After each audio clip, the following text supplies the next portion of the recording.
કોઈએ તમને ચેક આપ્યો છે અને ચેક બાઉન્સ થયો છે, જો ચેક આપનારના ખાતામાં પૈસા નથી કે કોઈ પણ કારણસર એના ખાતામાંથી બેંક તમને પૈસા આપવાની ના પાડે છે તો ચેક બાઉન્સ ગણાય છે. તો તમે પહેલું પગલું એ લઈ શકો છો, નોટિસ આપવી. ચેક બાઉન્સ થયા પછી તમારે 30 દિવસની અંદર સામેવાળાને લેખિત નોટિસ આપવાની રહેશે.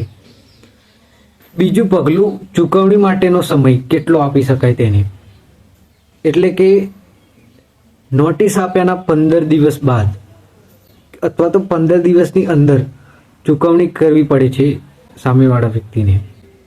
ત્રીજું પગલું, જો 15 દિવસની અંદર તમને પૈસા ના મળે અથવા તો ન ચૂકવે તો તમે નેગોટિયેબલ ઇન્સ્ટોલમેન્ટ એક્ટ સેક્શન 138 કોર્ટમાં કેસ કરી શકો છો.